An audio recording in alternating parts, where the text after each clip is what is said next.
नमस्कार, मी सुनील सुराशे. पुन्हा एकदा स्वागत आहे तुमचं SBS मॅथमॅटिक्समध्ये. प्रिव्हियस लेक्चरमध्ये आपण काय बघितलं होतं की एक्सरसाइज 1.3मध्ये आपण क्वेश्चन नंबर 1 बघितला होता. ठीक आहे, कशावर बेस्ड होता तो? आता आपल्याला क्वेश्चन नंबर 1च बघितला होता. ठीक आहे, आता आपल्याला बघायचं क्वेश्चन नंबर 2 की ड्युएल काय असतं. मग क्वांटिफायर्स आणि क्वांटिफायडचे स्टेटमेंट कळालं. त्याच्यानंतर आता ड्युएल्स काय असतं, आपण ज्यावेळेस कन्सेप्ट समजून घेतली त्यावेळेस आपण ड्युएलमध्ये काय केलं होतं, अँडच्या जागे अँड रिप्लेस केलं होतं आपण ऑरनी, आणि ऑर रिप्लेस केलं होतं अँडनी. त्याच्यानंतर जे टॉटॉलॉजी असतं ते रिप्लेस करायचं कॉन्ट्रडिक्शननी, आणि जिथं कॉन्ट्रडिक्शन आहे ते रिप्लेस करायचं टॉटॉलॉजीने. ठीक आहे, एवढीच कन्सेप्ट फक्त ड्युएलमध्ये वापरल्या जाते, बाकी काही नाही. ठीक आहे, बघा मग क्वेश्चन बघू आपण डायरेक्ट, म्हणजे मग व्यवस्थित क्लिअर होईल. काय दिलंय बघा, write dual of each of the following statement. मग याचं ड्युएल काय होईल आपण इथं बघू. डायरेक्ट सोल्युशन बघू याचं. जिथं डिस्जंक्शन तिथं कंजंक्शन, जिथं कंजंक्शन तिथं डिस्जंक्शन, एवढंच करायचं फक्त. मग याचं काय होईल, P conjunction Q disjunction R. बरोबर आहे, झाला ड्युएल. 1 मार्कसाठी विचारतील. त्याच्यानंतर सेकंड काय आहे, पी कंजंक्शनच्या जागी डिस्जंक्शन आणि पुन्हा क्यू डिस्जंक्शन आर. ओके, त्याच्यानंतर इथं बघा, P conjunction Q disjunction R disjunction yes. Okay, त्याच्यानंतर इथे पी कंजंक्शनच्या जागी डिस्जंक्शन निगेशन क्यू. हे चिल्लर चालणार क्वेश्चन आहे, याच्यामध्ये खूप जास्त टाइमपास करत काही मजा नाही. ठीक आहे, त्याच्यामुळे आपण थोड्याला फास्ट घेऊ, तुम्ही पण बोर नाही होणार. त्याच्यानंतर निगेशन पी डिस्जंक्शनच्या जागी घेऊ आपण कंजंक्शन, आणि हा क्यू जसाच्या तसा. नाही ना हो, इथं बरोबर आहे. त्याच्यानंतर इथं कंजंक्शनच्या जागी घेऊ आपण disjunction negation or disjunction yes. Okay, एवढंच. त्याच्यानंतर इथं काय येईल, निगेशन पी डिस्जंक्शन ब्रॅकेटमध्ये निगेशन क्यू, कंजंक्शनच्या जागी काय येईल, डिस्जंक्शन ब्रॅकेटमध्ये Q disjunction P conjunction Q, कंजंक्शनच्या जागी डिस्जंक्शन, आणि हा निगेशन आर जसाच्या तसा. ठीक आहे, त्याच्यानंतर इथं काय येईल, हा ब्रॅकेट जसाच्या तसा, इथं निगेशन, इथं P conjunction Q bracket close, कंजंक्शनच्या जागी डिस्जंक्शन, इथं bracket P conjunction negation of काय, क्यू डिस्जंक्शन निगेशन यस, आणि पुन्हा ब्रॅकेट क्लोज. ओके, समजतंय. आता इथं काय आलंय पहा, इथं कॉन्ट्रडिक्शन आलंय. सी म्हणजे काय असतं, कॉन्ट्रडिक्शन. म्हणून आपण काय करणार, इथं घेऊ कॉन्ट्रडिक्शनच्या जागी घेऊ टॉटॉलॉजी, कंजंक्शन डिस्जंक्शनच्या जागी घेऊ कंजंक्शन, आणि पुन्हा P disjunction Q conjunction R. Okay, एवढंच. त्याच्यानंतर इथं negation P conjunction Q disjunction R, आणि डिस्जंक्शन कॉन्ट्रडिक्शन. याच्या जागी डिस्जंक्शन घेतलं आणि टीच्या जागी सी घेतलं, आणि इथं काय येईल, ब्रॅकेट पी कंजंक्शन क्यू, आणि इथं डिस्जंक्शनच्या जागी घेऊ कंजंक्शन, आणि इथं घेऊ टी.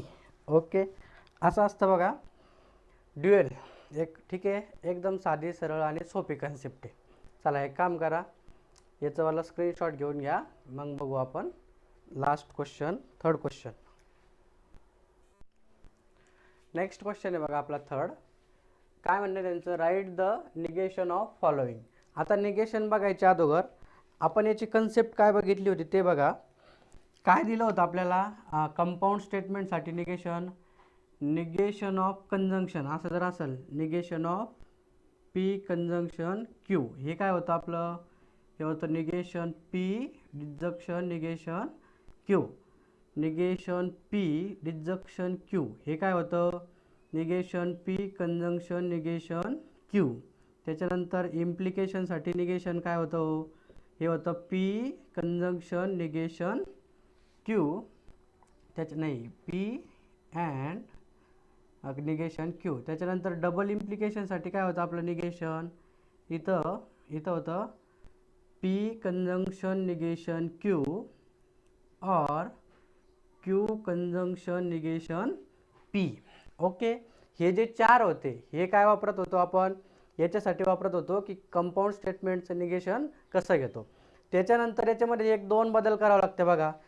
जिथं ऑल असेल तिथं सम घ्यायचं आणि जिथं सम असेल तिथं ऑल घ्यायचं आणि दिलेल्या स्टेटमेंटचं काय करायचं, निगेशन करायचं. जसं की इथं आलं आहे बघा, इथं आहे, अजून एक 9 नंबरचा क्वेश्चन आहे तिथं येईल.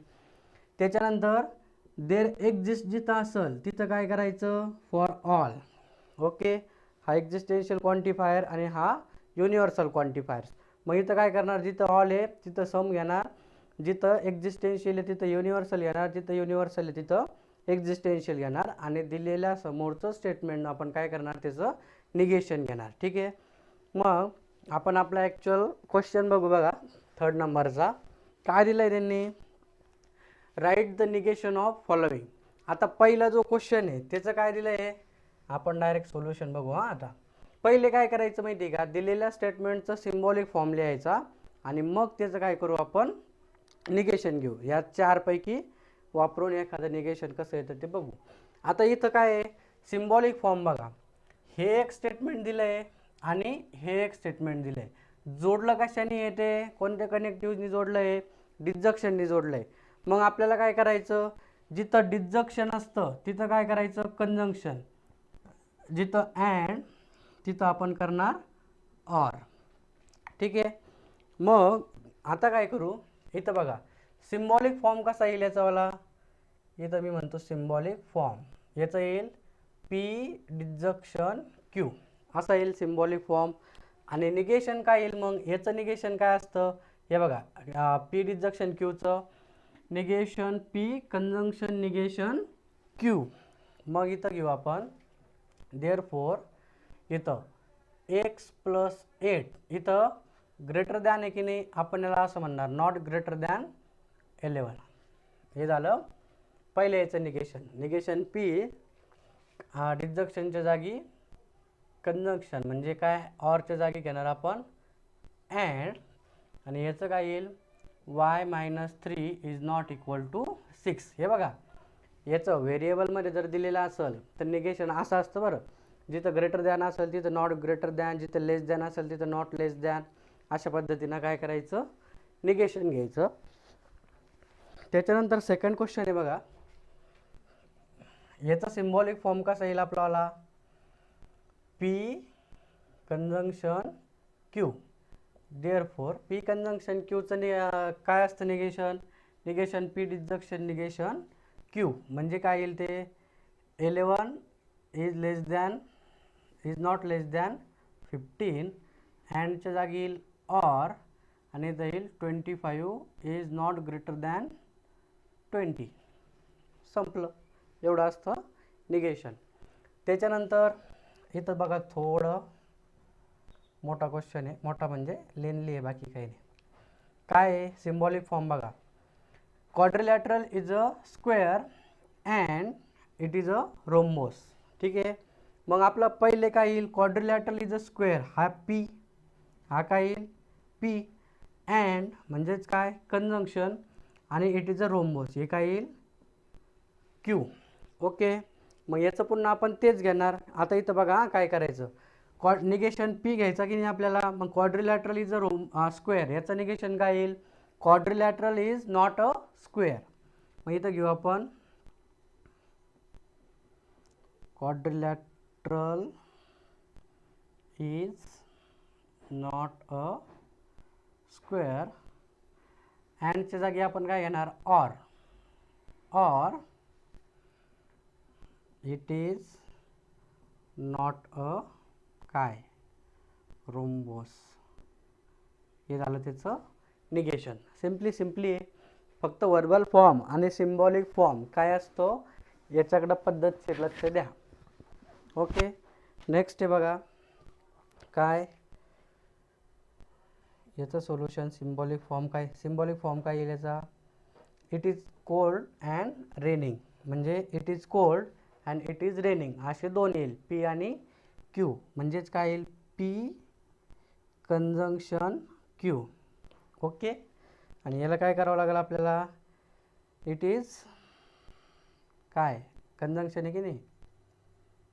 It is not raining, it is not cold अँडच्या जागी ऑर नॉट अ रेनिंग. दोन्हीचं पण काय करायचं याच्यानुसार. कंजंक्शन कुठे या कंजंक्शननुसार करायचं. त्याच्यानंतरला 5th नंबरचा आहे बघा सिम्बॉलिक फॉर्म. काय असेल. If it is raining then we will play football. म्हणजे इम्प्लिकेशनचं आहे, आणि जर इम्प्लिकेशनचं असेल तर आपल्याला काय करायचं अशा पद्धतीनं त्याचं निगेशन घ्यायचं. मग मी पहिले याचा सिम्बॉलिक फॉर्म लिहितो. P implies Q. ठीक आहे, आणि याचं निगेशन कसं होईल. इट इज बघा इट इज रेनिंग काय इट इज रेनिंग जसंच्या तसं. त्याच्यानंतर and negation Q we will play football. मग इथं काय लिहायचं we will not play football. Okay, असं असतं बा कंपाऊंड स्टेटमेंटचं निगेशन. ओके, फक्त ते 4 व्यवस्थित जर लक्षात असेल तर आपल्याला कुठल्याच प्रकारचा प्रॉब्लेम येणार नाही. त्याच्यानंतर बघा 6 नंबरचा क्वेश्चन आहे. याचा सिम्बॉलिक फॉर्म कसा तयार होईल. √2 इज अ रॅशनल नंबर. इथं कंपाऊंड स्टेटमेंट दिलं आहे का आपल्याला. हे कंपाऊंड स्टेटमेंट नाही आहे, हे सिम्पल स्टेटमेंट आहे. मग हे फक्त काय येईल पी. याचा सिम्बॉलिक फॉर्म कसा येईल पी, आणि याचं निगेशन सिम्पली असतं काय √2 इज नॉट अ काय रॅशनल नंबर. ओके, त्याच्यानंतर नेक्स्ट बघा सिम्बॉलिक फॉर्म. इथं काय येईल all natural numbers are whole numbers. म्हणजे पी हे सरळ. आता आपण बघितलं होतं ऑलच्या जागी काय टाकावं लागतं सम, आणि दिलेल्या स्टेटमेंटचं काय घ्यावं लागतं निगेशन. म्हणजेच कसं घेणार आपण some natural numbers are not negation घ्यायचा are not whole numbers. Okay, जर काही डाऊट असेल तर कमेंटमध्ये विचारा, आपण पुन्हा सॉल्व करू. त्याच्यानंतर नेक्स्ट बघा सिम्बॉलिक फॉर्म. इथं 2 दिले आहे पहा आपल्याला, नाही एकच आहे. याला काय करायचं सिम्पल पी आहे की नाही. मग इथं पहा फॉर ऑल आलं आहे की नाही. इथं घ्यायचं there exist n belongs to n. इथं काय दिलं आहे n² + n + 2 इज नॉट काय करायचं इज नॉट डिव्हिजिबल बाय 4 झालं. ओके, आणि त्याच्यानंतरचं एक शेवटचा क्वेश्चन आहे बघा.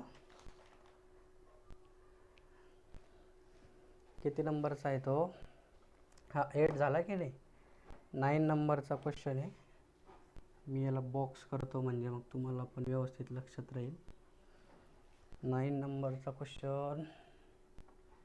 एक काम करू मी इथं लिहितो आणि आन्सर सांगतो त्याचं काय. 9 काय देर exist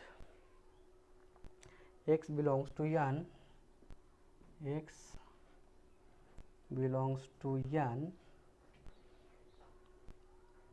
such that such that x minus 17 is less than 20. Okay, याचा आन्सर कसं घेणार तुम्ही? इथं घेणार डायरेक्ट जिसच्या जागी घेणार आपण for all x belongs to n such that इथं काय करणार? x मायनस 17 याला करायचं नॉट लेस दॅन 20. ओके, अशा पद्धतीनं काय आपलं आपण घेत असतो कंपाऊंड स्टेटमेंटसाठी निगेशन. ओके, जर याच्यात कुठल्या पण पद्धतीची काही अडचण तर येणारच नाही, पण जर आलीच तर काय करायचं माहिती का? हे एवढे जे काही दिले आपल्याला कंपाऊंड स्टेटमेंटचे निगेशन, एवढे एक तर समोर ठेवा किंवा मग एखादी स्पेशल नोटबुक करा, एक छोटी असते की नाही, दुरेगी तिरेगी जी काही असेल ती, त्याच्यामध्ये हे पूर्णचे पूर्ण स्टेटमेंट लिहून घ्या आणि ते समोर ठेवूनच काय करायचं, हे क्वेश्चन सॉल्व करायचे. अदरवाईज थोडी डिफिकल्टी जनरेट होईल. ठीक आहे, चला हा क्वेश्चनचा स्क्रीनशॉट काढून घ्या, मग आपला शेवटचा क्वेश्चन आहे आपण तो बघू. ठीक आहे,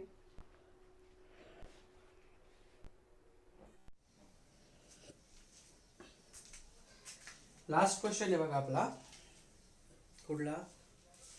right converse, inverse and contrapositive. काय करायचं आपल्याला? आपण बघितलं होतं, जर एखादं इम्प्लिकेशनचं स्टेटमेंट जर आपल्याला दिलेलं असेल तर आपण त्याचा कॉन्व्हर्स, इनव्हर्स आणि कॉन्ट्रापॉझिटिव्ह कसा घेत असतो? सगळ्यात पहिले कॉन्व्हर्स जो घेतो तो कसा?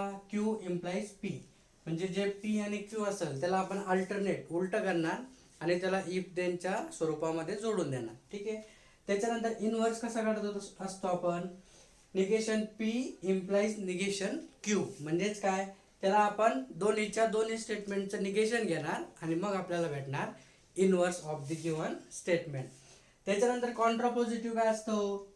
कॉन्ट्रापॉझिटिव्ह असतो negation Q implies negation P, म्हणजे जसं तुम्ही इनव्हर्स घेतला की नाही त्याच्या एक्झॅक्ट सेम, फक्त काय करायचं? P आणि Q अल्टरनेट करून टाकायचा, मग भेटतो आपल्याला कॉन्ट्रापॉझिटिव्ह. ठीक आहे, मग चला आपण काय करू, आपले ॲक्च्युअल क्वेश्चन बघू. इथे काय दिलं आहे? इफ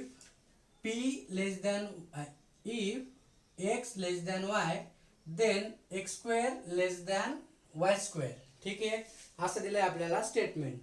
इथं x लेस दॅन y आणि x square less than y square हा p आहे आणि हा q आहे. मग मी काय केलं, याला सिम्बॉलिक फॉर्म मध्ये लिहिलं p इम्प्लाइज q. मग इथं काय करणार? आता कॉन्व्हर्स ज्या वेळेस मला घ्यायचा तर मी काय करणार? Q इम्प्लाइज P असा घेणार कॉन्व्हर्स. मग Q काय आपल्याकडं? x square less than y square आणि P काय आहे? x लेस दॅन y. मग इथं काय करणार मी? If x square less than y square then x less than y. Okay, झालं सरळ सरळ आपला काय? कॉन्व्हर्स. त्याच्यानंतर इनव्हर्स कसा घेणार? इथं दोघांचं निगेशन करून टाकायचं. इथं कसं करणार ते? If x not less than y then काय? x square is not less than y square असं. त्याच्यानंतर contrapositive negation Q implies negation P. याला काय करणार? याला आपण असं म्हणणार if x square is not less than y square then काय? x is not less than y.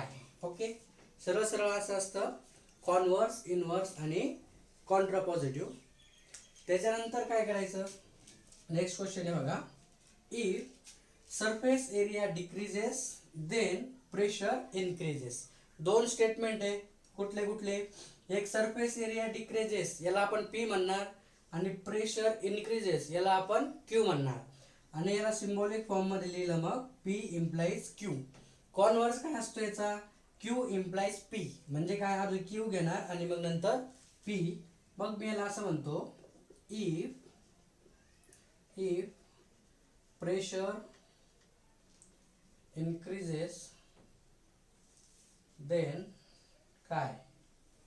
Then surface area काय surface area decreases,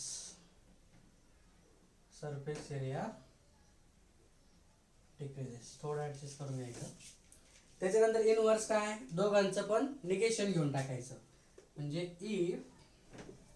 if surface area not decreases then काय प्रेशर नॉट इन्क्रीजेस. ओके, असं असतो inverse. आणि Contra positive काय असेल मग, Contra positive तो काय असतो, negation Q implies negation P. चला यालाच उलट करून टाका. If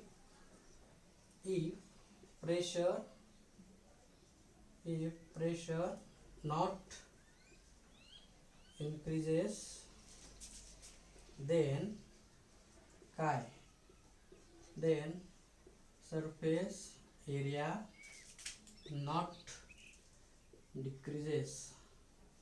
okay, not decreases. हे झालं आपलं कॉन्व्हर्स, इनव्हर्स आणि कॉन्ट्रा पॉझिटिव्ह. इथं दिसायला थोडं जर प्रॉब्लेम होता असेल तर थोडं ॲडजस्ट करून घ्या, कारण बोर्ड आपला थोडा कंजेस्टेड आहे त्या ठिकाणी. मग याला मी काय करतो, सर्कल करतो म्हणजे तुम्हाला लक्षात येईल. त्याच्यानंतर थर्ड आहे बघा, काय दिलंय त्यांनी, if voltage increases then current decreases. Same as it is, जसं आपण हा केला तसंच आपण हा पण करणार. याला काय म्हणणार, P इम्प्लाइज Q, हा सिम्बॉलिक फॉर्म. मग याचा कॉन्व्हर्स कसा असणार हो, कॉन्व्हर्स Q इम्प्लाइज P. मग मी याला इथं लिहितो, इफ करंट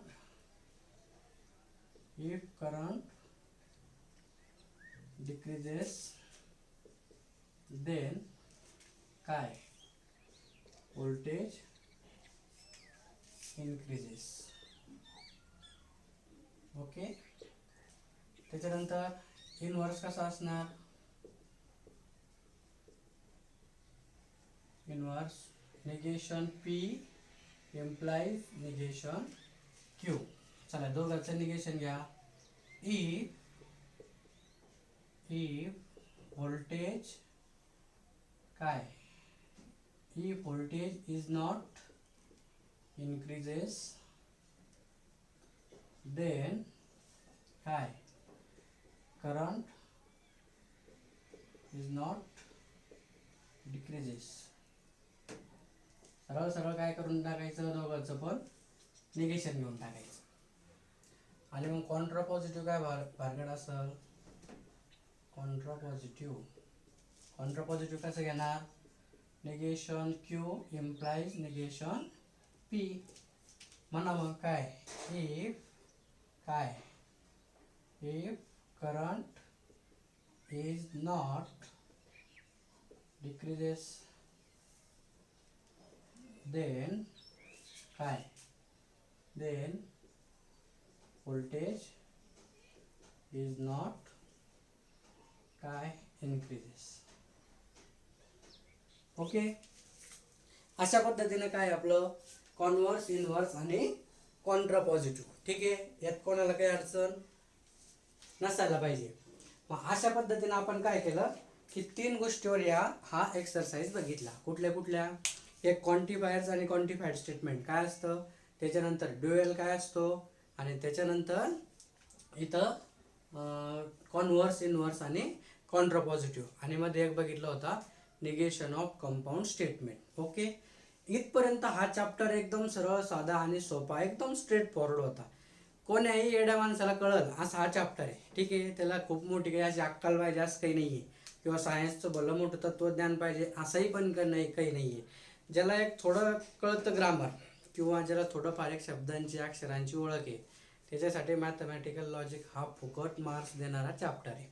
ठीक आहे, याच्यानंतरची जी काही आपली एक्सरसाइज आहे ती एक्सरसाइज थोडी हटके म्हणजे थोडं पोटेन्शियल त्याला जास्त लागतं.